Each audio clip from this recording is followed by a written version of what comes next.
What would you say to those people out there? One, who's been through it before, or two, someone who might be, feeling like, have I gone through this? Like, what's the message that you'd like for them to take away from today? Sure.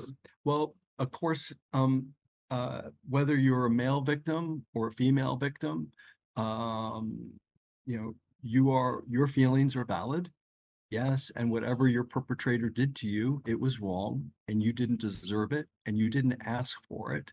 Even if you were younger and vulnerable, it simply doesn't matter. And I would say to anyone who is struggling, or if you're in a situation with a trusted adult figure who is abusing you or taking advantage of you or grooming you or manipulating you, there's a lot of help out there.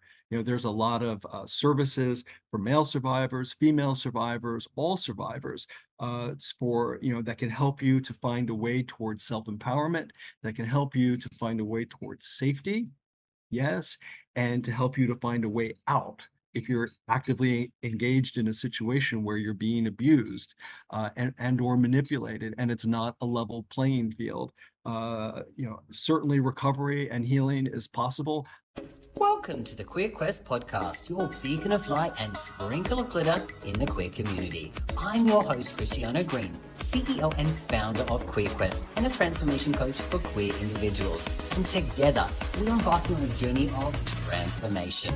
Each week, we bring you a new training topic or connecting with visionary queer leaders in healing and coaching, diving deep into conversations that inspire growth, celebrate diversity, and empower you to live authentically. So wherever you are, settle in and let's get ready to unlock the vibrant potential within.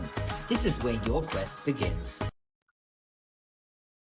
Hello, all you fabulous souls, and welcome to another episode of the Queer Quest podcast. I'm your host, Cristiano Green, the CEO and founder of Queer Quest and a transformation coach for people in the queer community. Now, this week on the podcast, we have a special guest in the house. We have Michael Caven, who is creating and is in the works of his beautiful new memoir, which is going to be called Spilling the Tea. And today we're going to have a really cool, really deep conversation about some of the key stories that have led to him writing his memoir, because I think there's some relatability in a lot of the stuff that's happened, the struggles, and then, how he's overcome that. So welcome to the podcast, Michael. Thanks for coming on. Thank you so much, Cristiano, for having me, and a warm hello to everybody out there from beautiful central Vietnam, Da Nang. This is where I have been living for the last 7 years, and it's really quite beautiful here.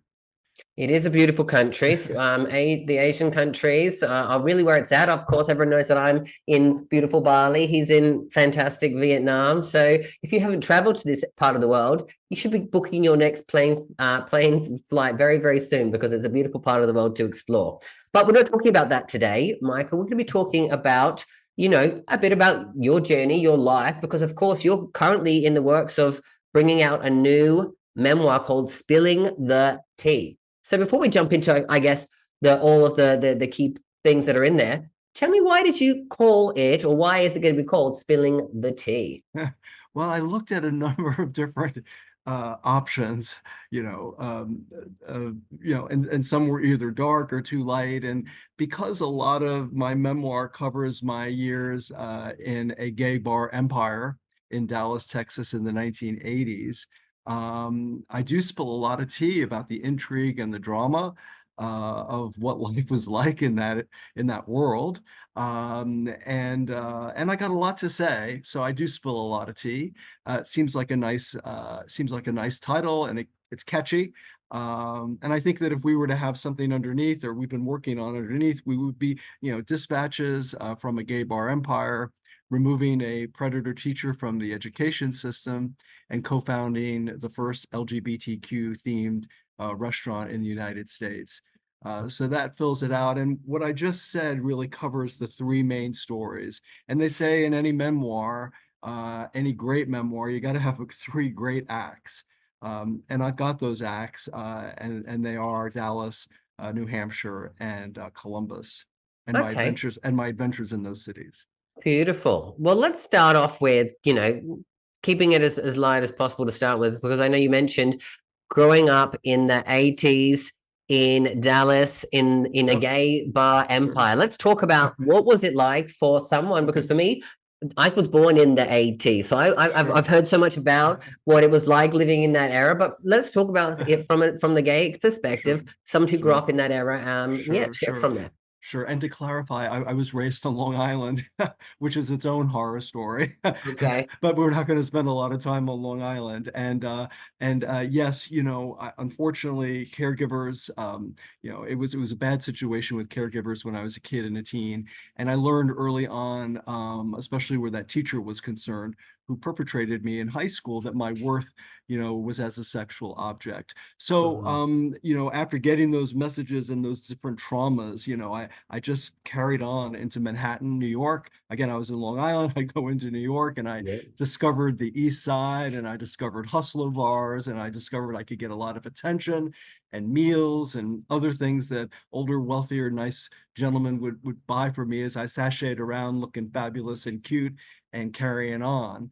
But that only lasted so long, and I'd eventually leave Long Island and head to Florida, and things just went from bad to worse. And on July 3rd, 1983, with $20 in my pocket, I pulled up to a gay bar in Tampa called the Old Plantation. And sitting at the end of the bar was a much older man. Yes, he kind of looked like my grandfather in a way, a guy named Frank Cavan. Didn't know him from Adam. And you know how it is, hazy. It was his bar. He had sold it, but he had many, many bars, and he'd do these annuity programs with these managers. So instead of them stealing from him, he'd sell it to them on paper and get an annuity. So there Wow. we were on July 3rd, 1983, and the house was thumping, and back then, it's raining men, and David Bowie, Let's Dance, and all of this.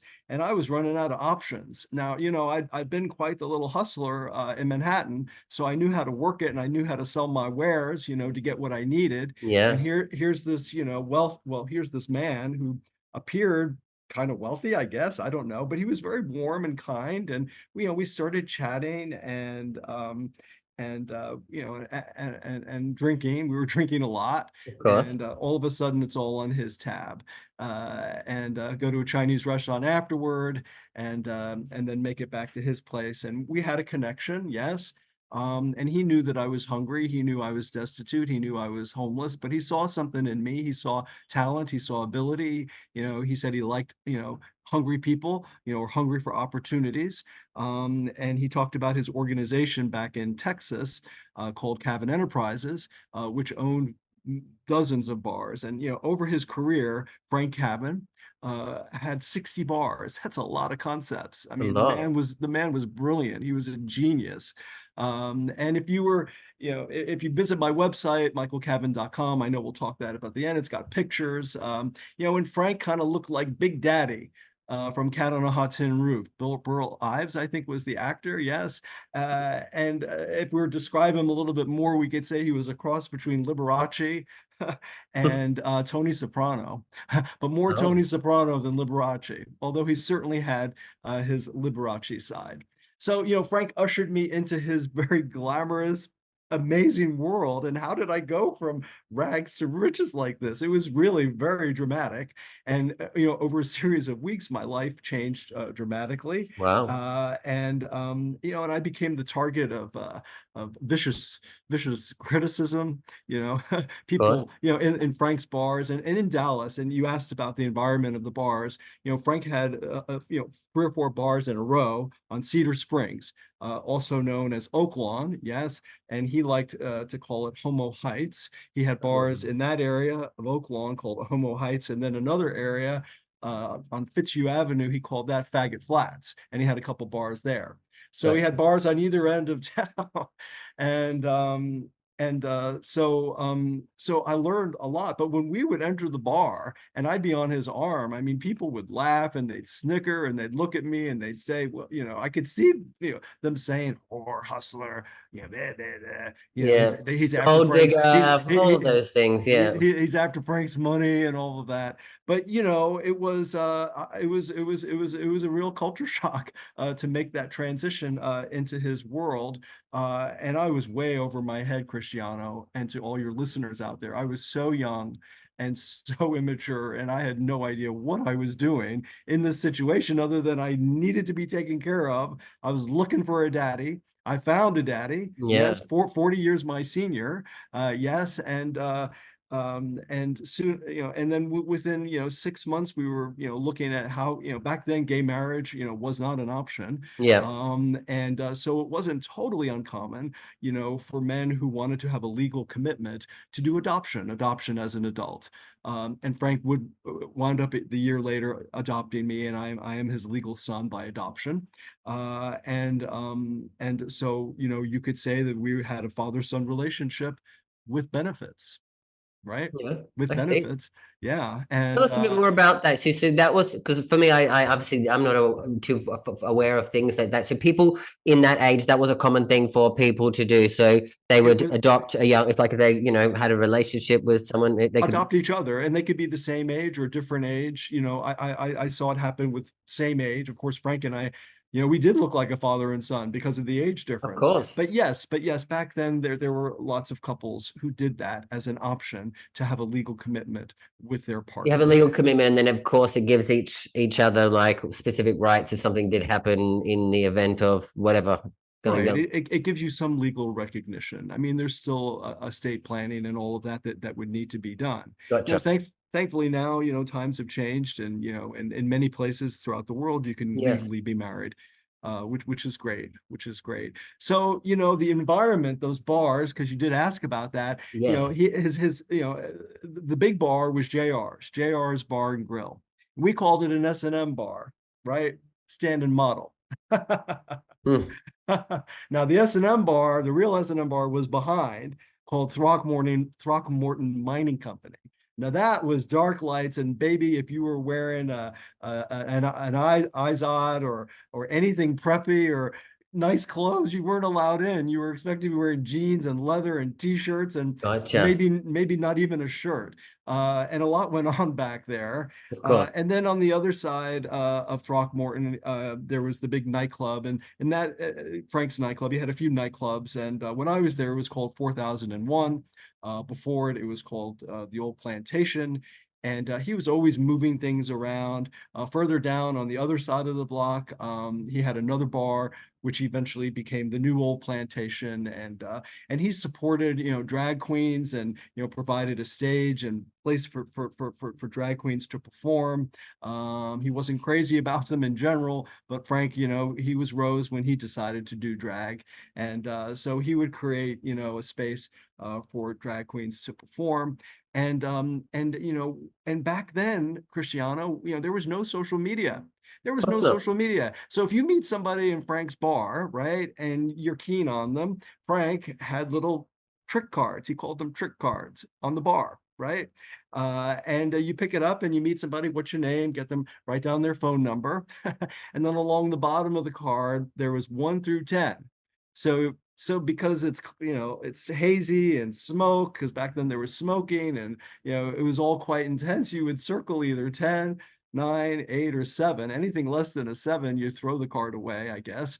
And but that's kind of how we did it back then. But it was so many men, so little time. I mean, in Dallas during those days, you could pick up somebody anywhere. You could be on your car and a wink wink, and you find somewhere to go. Yeah. And it definitely was very adventurous.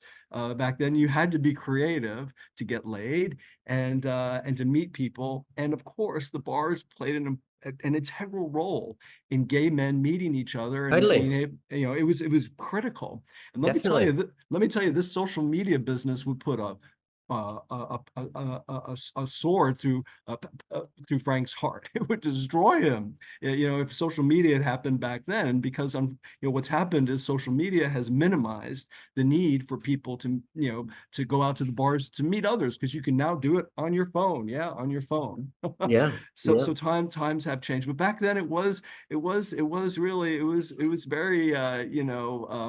very much improvising in the moment, and there was an excitement to it. And then of course AIDS happened, Of and course. that changed everything. And by 1985, everyone was practicing safe sex. And when we were mourning the loss of our friends, and Yeah, it felt completely out of control. We didn't know what to do, but we did change our behavior. And Frank's bars carried on, but we were going to lots of funerals back then. of course. So Yeah. yeah, yeah, Okay. Well, that's a good understanding of, those years. And I know that one of the key things that happened in the book, which is something that I think, may not be the best topic for you to share about in a sense, but I think it's a topic that's important to talk about. So talk to us about the situation that happened with the teacher the and teacher, well, sure. teacher slash predator, whatever we want to Yeah, well, call them. But I'd yeah, love for you to give us a bit of a context of a background sure, and then really sure. kind of the situation. Well, I'm really glad you bring it up, and you're entering into it really nicely. And I just want to say to all your listeners, Cristiano is amazing. And Thank you. your commitment to all of us and to helping us to have better lives. Thank you so, so much. Really appreciate it. So My now pleasure. let's get into that. So I was 15 years old, and if you could have written vulnerable across my forehead, it would have been appropriate. Yes. Things at home were really rough with my parents, uh, and it was like if you ever saw the movie War of the Roses. They were constantly battling each other, and I was in the middle. Me and my dog, we were in the middle of their insanity. As well as, without going into a lot of specifics, female caregivers in my younger years who sexually abused me, objectified me, and were totally inappropriate with me. Okay. So I was very vulnerable. So I was taking a speech class. The teacher's name, Larry Lane Bateman. We called him Doc Bateman. Oh man, when I met him, and I was like, wow, everybody looks up to him, and he Yes. was very personable and charismatic. And I was taking speech class, and I was, he wrote me great notes. I got great grades, and then I noticed that on lunch that he had lunch duty, hall duty during lunch, and I started chatting with him. I'd sit at his desk in the hallway, and we just chatted. And he seemed interested. It seemed like he cared. He wanted to hear my story, and I just felt like he knew something about me that I wasn't able really to articulate. And it seemed like he understood me in ways that others didn't. Of course. And this, of course, was grooming on his part. He was, Totally. really, he saw a victim, he saw vulnerable right across my So forehead. he saw opportunity. Yeah. That's right. He saw opportunity. He sure did. And when we look back, and for everybody that was enmeshed in all of his drama and scandals, how life would have been different if he had made different choices for all of us, including him and the people that were important to him, how he let them down with this. But getting back to the grooming. So the grooming took place, and then I joined, he encouraged me to join the theater club that he managed called the Viking Maskers. My Okay. school was on Long Island. North Shore High School was the name of the school, and he encouraged me to join the theater crew. Now I was playing lacrosse in the spring, which went against all of my, it was just, very aggressive, very masculine, and it was rough, it was hard. But with his theater program, I could express myself creatively, Mm, yes, and I saw how much he was adored by his students, and what an amazing director he was. He directed these amazing musicals. I started out as an extra, as small roles and everything. But it's like, wow, I mean, this guy is just, he's a male figure that, wasn't a complete jerk yeah. to me, and was kind and generous. And I felt that he understood me. So one day he suggested an away from school video project at his house. And he said, don't tell anybody about it. We don't want anyone to get jealous, but would you be interested? And I was complimented. I was like, this male figure who's not crazy and not going to yell at me like others in my life, yes, is inviting me over his house. I felt special. I felt complimented. And, we're going to do this thing with this amazing teacher, this Mm, man that I look up to, this man who I think kind of understands me. And so, the day comes, he picks me up at school, we go to his house, and he lays out the scenario. And the mm, scenario for this video that he wants to make is that you're playing someone your own age who is in school, and it's come out that you're gay. Everyone knows you're homosexual. Gotcha. and you return home and you have a lot of shame. You have a lot of shame. You look in the mirror, you're very sad, and you decide, get this, you decide you're going to slit your wrists, you're going to kill yourself. Okay, that's what this MF did. Okay, Wow. so I wanted to please him and, and everything. So he said, get naked and get in the tub. And we'll film all of this stuff. He filmed me in different ways, feeling all of these emotions of shame about being gay and being exposed at school. That's what this Mm. teacher did. That's what this teacher did. I mean, it's really outrageous. It's really outrageous what he did. I'm already And understanding what's going to be yeah. happening. Oh Yes. yeah, well, Yes. and we don't have to go into a whole lot of detail, but we Yeah. know where this train is going, right? Yeah. And Yeah. this is his whole production. This man has been doing this for years, and it is not a level playing field when you are 16 years old.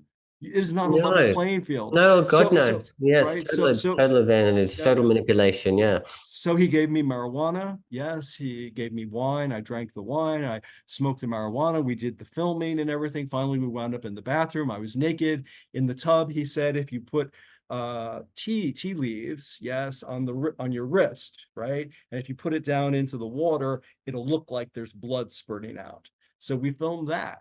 Yes, we God. filmed that. And then after that, then he began, doing what these molesters do. Showed me pornography of people my own age having sex, which was an eye opener. Yes, when you show a 15 or 16-year-old boy, hardcore pornography, that's going to trigger them. That is a stimulating thing, and Definitely. that cannot be denied. Cannot be denied. He continued with the cannabis, and he also gave me poppers. Yes, and then he did what he did. We're not going to go into detail with that. Yes, but then what he also did is he said, I'd love to take pictures of you. You're so beautiful, and I'd love to take pictures of you naked. So he, and again, I am stoned. I am out of it. I want to make this man happy. I don't want to lose him. And he did say, as part of the manipulation, was, if you know it, if we don't do this, you're going to lose me. That was the message. Yes, that was kind of what he held over me. That if we don't do this, if we don't do the deed, I'm going to lose him. So I had that hanging over as well. So he took those Polaroids, sexually explicit Polaroids of me, yes. And then that was that. I wound up going home. We met a few more times after that. But as is the case with these child molester, predator, serial predators, when he was done, he was done. And a few weeks later, he basically said, I can't see you anymore. Because basically he'd gotten what he wanted, right? And he had his Totally.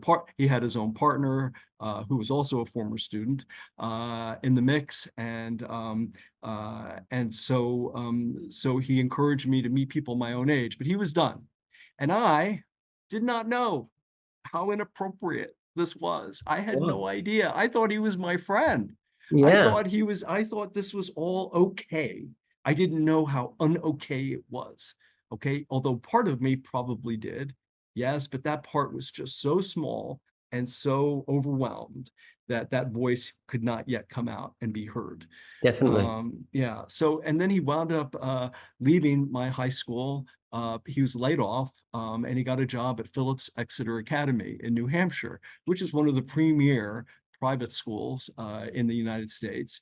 And he became their drama chair, English teacher, and all of that. So we kept contact over the years. I thought he was my friend. I'd wind up, getting involved with Frank's gay bar empire. Yes. And which, again, I was totally way over my head in that world, which I do write about in my memoir in development in detail, and all Yeah. the crazy characters in his world. Yes. Because it was a soap opera and a drama. You can only imagine with a gay bar empire what a Yeah. drama and intrigue that it was. It was, and with some really big characters, Definitely. Definitely. including Frank. So yeah, so do we want to continue? And what I'll now go as a segue into, Frank wound up passing away. And I did run one of his bars the final year of his life, a bar that he developed in Washington, D.C. But, there were other people involved who were in it to win it. And I was not part of their picture. And Mm. I also made many, many mistakes. I was so stupid. I was a moron, immature. You're young Yeah, I guy. was just young. Yeah, you're right. You're right. And I was doing the best I could. But one thing that Frank, did for me, which I deeply appreciate, is I wanted an education. And I was the first young man in his life who didn't want a bar, didn't want a car. I wanted an education. So, he paid for most of my education. I did start going back to school. And after the adoption, and a little while after that, I bottomed out. I was an alcoholic and a drug addict and wound up in treatment. And in treatment, Frank came to treatment and we decided, okay, father-son relationship, no benefits. Let's go ahead and have as healthy a father-son relationship as possible. But again, I was my own worst enemy, and I sabotaged most everything that would come my way, and including that relationship, and including Frank. And after running his bar in Washington for a year, I wound up leaving to finish my final year at school. At the end of that year, he did pass away, and I wasn't an heir to his fortune, and to his gay bar world, which really worked out well for me, because if he had given me a lot of money, I would not be here. I would not have survived. So that was a great gift that he gave me by what he Yeah. did not give me. And then I got a job out of school working for Neiman Marcus in their buyer development program. And then 6 months after that, I got a package in the mail. It was a videotape and those Polaroids that teacher took 10 years earlier. Wow. Yeah, he sent it to me. He sent them to me. If you can imagine, that's the level of control that this MF felt that he had on me. That I would be completely okay with seeing those Polaroids, because he felt that he had indoctrinated me so much. But in addition to the Polaroids got my attention. I looked at those Polaroids and I looked at my face and I'm like, who is this boy? Is he happy? He looks kind of out of it. My eyes were glazed over. And and that was the beginning of me beginning to see that there was something very, very wrong with this. So Definitely, yeah. very, very wrong with this. But the other pornography that he sent was a mix of what he showed me 10 years earlier. Yes, insofar as inappropriate illegal porn, as well as adult porn, all kinds of porn. And then over the next month, every couple of days, he would send me a shipment of picture books, videos, and all of that. And I masturbated compulsively, and again, just another level of the sexual compulsion that I found myself into, Mm. and was involved with. And again, my worth was as a sexual object. That's what I felt. That's what I believed. Okay, that's the Mm. message that MF had sent to me, and so I was, it was, Frank was gone and I had this mother load of pornography in trunks. Yes, I was in this new job and I was bottoming out. I wound up leaving Dallas, the horror of Babylon, I wound up leaving Dallas because, I just was so well known and it was just so embarrassing to Mm. be there. I had so much shame, so much humiliation. Yeah. I constantly, there was, it was rough, and I was chronically suicidal, chronically, and moved to Ohio, to Columbus, Ohio, bottomed out at the new company, and finally I was in a position where I could get help, and I began therapy, and with a therapist who is renowned now as a male survivor expert, and has written a book and was on Oprah. But back then it was just Wow. I didn't know anything. I didn't know anything about his background. But my general practitioner doctor suggested him, felt intuitively that he'd be a good match. And I think maybe it was our third session, and third or fourth session. And he had the couches in a kind of in a circle, and I couldn't have sat closer to the door. It was like I was ready to bolt at any moment, Totally. You're and looking for your and safety. Yeah. What was right, my, yeah. and he's a gay man, and he's one of the first gay men who didn't put the moves on me, and had boundaries. And maybe the third or fourth session, I looked there and I was like, oh my God, oh my God, oh my God, Oh my God. what he did. he wasn't my friend, and it just came crashing down. And it was like the ceiling and the roof of his psychology center just flew up, and my world changed in that moment. And I was crushed with the realization of what Larry Lane Bateman, my teacher, did, and how he betrayed me, and that he is not my friend. And that was the beginning of my new life. That was the beginning Mm, of my new life. And it was painful and it of hurt. course. But for the first time, as finally the depression began to lift, because I was able to, in healthy ways, convey my anger and experience emotions. So I embarked on, a year of intense psychotherapy with my therapist. Most of it was male survivor work, beginning to look at shame and the role of shame. And, the reality is that, there's this, mother load of pornography that I had in a storage facility. I didn't know what to do with it. And I didn't know what to do about the teacher. And I met with a local attorney, family attorney, and I told her everything. And she's like, "Well, what do you want?" I said, "Well, I don't want that man to do to other boys what he did to me." Yeah. And she said, "Okay, okay, I hear you. So this is how you can do it." And it was not an easy road. It was not No, an easy goodness. road. And she negotiated an immunity contract. She talked to the authorities in New Hampshire. I sent everything to them. Yes, the whole mother load of stuff. And eventually, I was interviewed out there, and eventually, his Phillips Exeter campus apartment was raided. There were other victims, and also he was videotaping students surreptitiously on campus. Of course. So he had other victims there, as well as surreptitiously videotaping students when they were in the bathroom and in the dorm rooms. Oh, God. Yes. And when Phillips Exeter had a meltdown, I mean, they melted down. And because, again, these stories are, teachers abusing students is not uncommon, right? But Unfortunately, when it's not. Yeah. Right, but when the teacher arrested is at one of the premier private schools, everybody's wondering, what famous kids are in these videos, right? That he's been making, and who else has he perpetrated, and so on.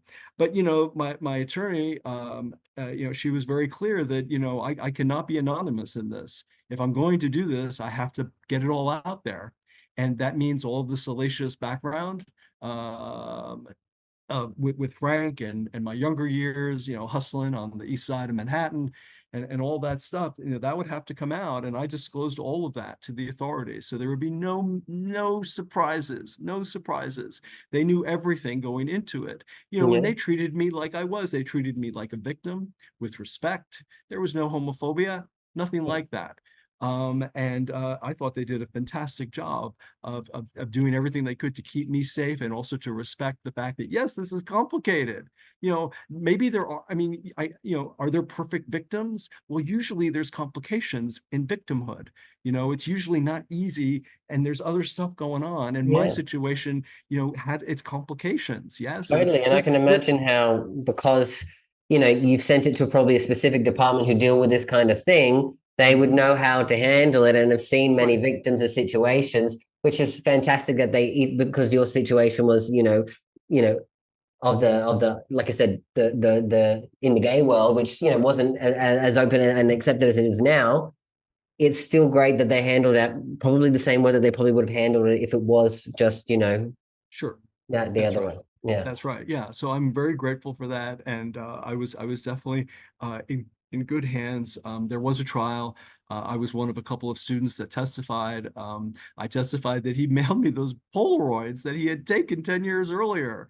Talk about hubris. Talk about hubris to have had the audacity to send those. And indeed, that he was convicted.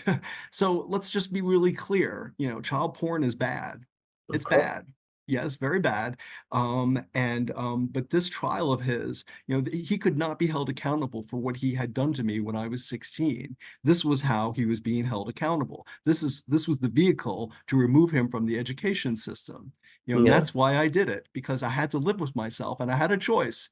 When the attorney asked me, when my counselor asked me, "What do you want to do?" I could have gone to a dumpster and just thrown everything out and been done with it. And then I'd have to live with the fact that that man is continuing to do what he does, Yeah. a danger to teenage boys on that campus and anywhere.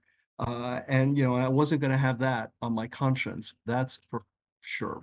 Definitely. And you did the right thing. And you did the hard thing. And what always say is that, in life, if we want life to be easier in the long run, we have to do some of the hard things now to overcome that. Whereas if you had done the easy thing, which was to throw those things in the bin, I bet you right now your life would still be very hard for you because you might be living with regret and still the shame and all those other things that would have been carried onto it. So you doing this allowed you to release yourself from a lot of that shame, but also know that I've helped save a lot of other kids who would have gone through the same thing as what you went through as well. Well, thank you for saying that, and I appreciate that. And yes, I mean, it was to ensure that he would not do to others what he did to me. But it was a lot of exposure on my part, and Of course. he had allies, and there are apologists out there, and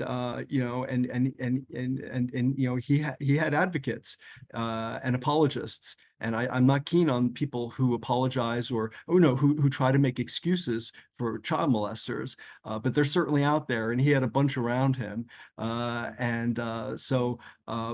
the end of the day, no matter what was written about me, what was said about me, he was found guilty. The jury could have found him not guilty on one count. His attorney begged them, to challenge my credibility, and the jury said, no, you are guilty on everything. Yes.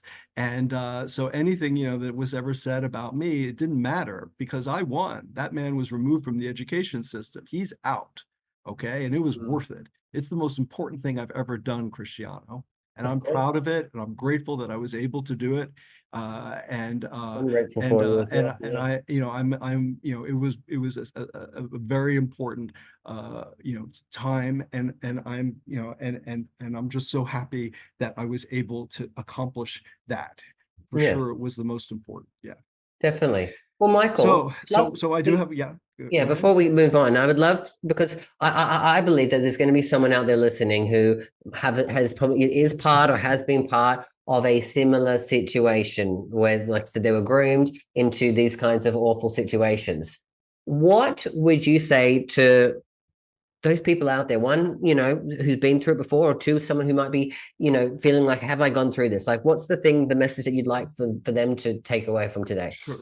Well, of course, whether you're a male victim or a female victim, um, your feelings are valid. Yes, and whatever your perpetrator did to you, it was wrong, and you didn't deserve it, and you didn't ask for it. Even if you were younger and vulnerable, it simply doesn't matter. And I would say to anyone who is struggling, or if you're in a situation with a trusted adult figure who is abusing you or taking advantage of you or grooming you or manipulating you, there is a lot of help out there. There's a lot of services for male survivors, female survivors, all survivors, that can help you to find a way towards self-empowerment, that can help you to find a way towards safety. Yes, and to help you to find a way out if you're actively engaged in a situation where you're being abused, and or manipulated, and it's not a level playing field. Certainly recovery and healing is possible. I'm living proof of it. You're living proof of it. And by being living proof, yes, we're able to testify that doing this hard work, getting the therapy, looking at these issues, confronting the shame, reliving this whole thing as part of trauma work. There is a light at the end of the tunnel. It does get better. Yes, life does go on. Yes, but how do you want your life to go on? Do you want your life to go on as an empowered individual who is able to look at these hard things? I think that's a good direction to be in. But as we said earlier before we started, it is the road less traveled because it is such a difficult, turbulent road to be on, you know, Beautiful. And recovery. thank you for sharing that there, Michael. And I will, add to that. I agree, like it is the road less traveled. And as I was saying before, like sometimes in life, us doing the really difficult things right now is going to make life easier for us down the track. And it's also going to make you can make a difference to other people's lives who, like I said, like for Michael speaking up. he saved other young boys or young children. I'm not sure if it was just always boys, but I'm assuming it's probably so. From going through similar situations, and probably some of the victims that have also been through it also probably feel like justice is served now because that guy is no longer available to do that. And, through dealing with, of course, there's a lot of work that still needs to be done, which is probably why it took you such a long time to overcome it. And you're finally writing your memoir to really get more of that message out there. It's important to, like I said, to do the hard things so that, like I said, it becomes easier. And then you realize that this was never your fault. It never will be. It never has been. It never should be. And that shame that someone has put on top of you can be released. And then you Yeah. can become your most authentic person and really decide, as you said, how you want your life to be after you've overcome such a tragic period of your life as well. Well, thank you. Thank you. And, it is a matter of,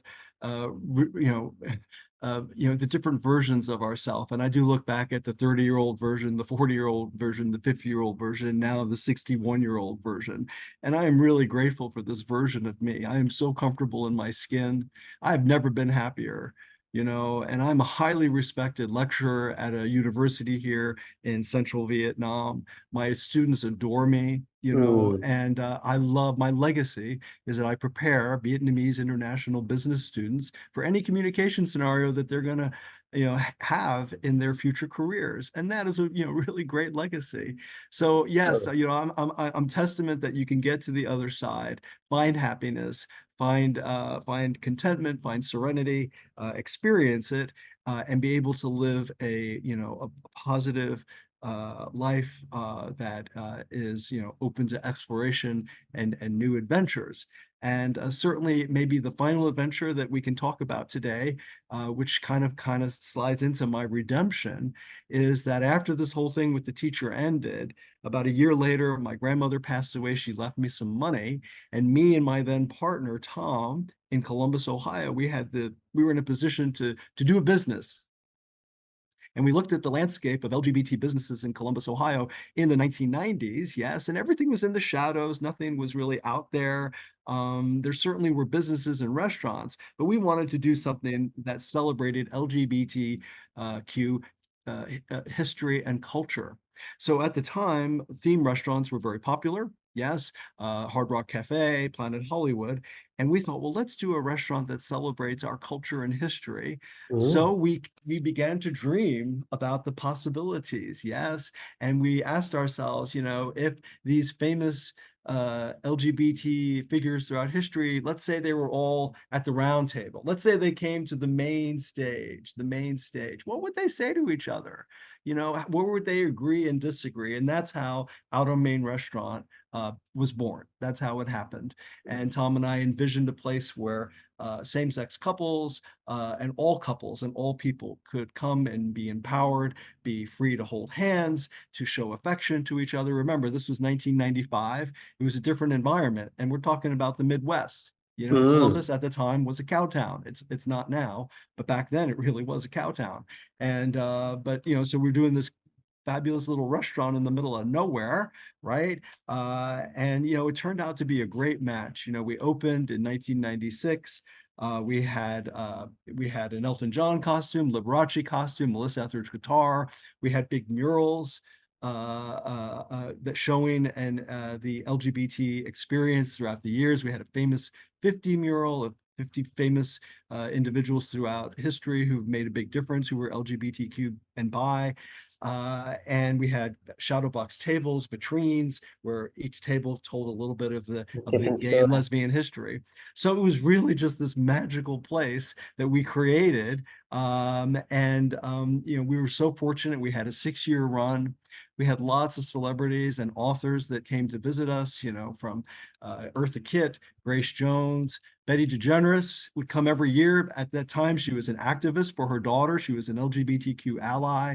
And every time she'd come to the restaurant, she'd say, I'm going to bring Ellen someday. And we're like, Oh, yes, bring Ellen. And finally, on Betty's 70th birthday, they were in town. Ellen had a show at the Palace Theater, and all of them, 30 of them, this big bossy came. And it was the first time in the history of the restaurant I had to kind of be a bodyguard so that they could have dinner, because there were lots of groupies and everything. But they were kind and generous and did pictures. And I toured Ellen through the restaurant. And she said, when she came out, she was thinking about doing a cafe like this in LA. So, things like that. I also toured around Tammy Faye Baker, the evangelist. I used to watch her show as a kid. I'd watch PTL taking Valiums and everything, crying like she was crying. She was taking Valiums too. Mm. We had a big laugh about that because she would do the gay theme parties. Tammy Faye Baker back then. She would be Yeah. the featured guest. But all that said about all of these fancy celebrities and everything, the most meaningful at Out on Main Restaurant was our extended family. And I'm talking about our regulars, solo acts, people who were lonely, didn't have families, who became part of our extended family. And, what we created was really magical. And of course, on my website, I've got pictures of all that and videos, and you can see what we created there. Yeah, and I And, think that's sounds like it's been what a beautiful journey, and we're going to wrap this up in just a second, but okay. it sounds like it's a little bit of a full circle moment from those times when you were, you met Frank and he was in that kind of a world and had all these different businesses. You didn't want to get into the bar scene, but maybe 10 years later, when it was your opportunity to do something, you did something with it that was great for the LGBT community, and you did a restaurant. So you kind of maybe followed up some of his legacy in doing that, but doing it in your way, which is a beautiful, beautiful kind of way of doing it. Absolutely. And Frank did teach me the business, and I did take those skill sets into future businesses. And I'm very grateful to you, Frank. Thank you very much, and rest in peace, sir. Beautiful. Well, beautiful. I appreciate you coming on here. I really do, and sharing your story with the world. Thank Like you. I said, I know you've talked about this before, and it's coming up in your upcoming book, Spilling the Tea. Where can people find you, and obviously keep in touch to know when the book comes out? Tell us Sure. how we can get in Sure. Well, contact with you. the easiest way is to visit my website, www.michaelcaven.com, MICHAELCAVEN.com. Yes, and you can learn all about my 3 stories, as well as there's a link to my Facebook public page. And on my Facebook public page, which I just launched, I'm doing mini excerpts, videos, and all kinds of great stuff Beautiful. related to my memoir, which is in development.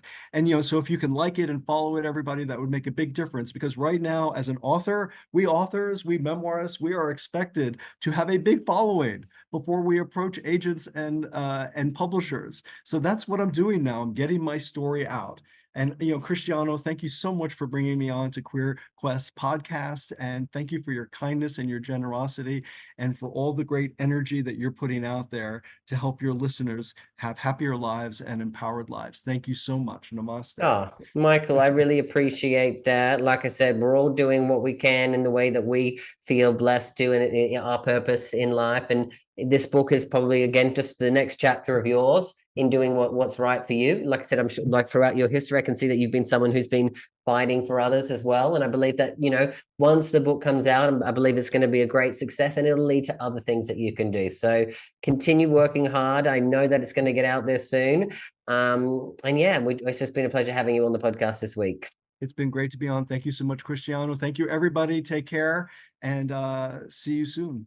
Yeah. And for everyone out there, if you've got any questions, comments, or your own shares, you know how to find me. You can comment them in below wherever you're listening to this, or you reach out to me on social media. But until the next episode, always remember that you've got this and I've got you. Bye for now.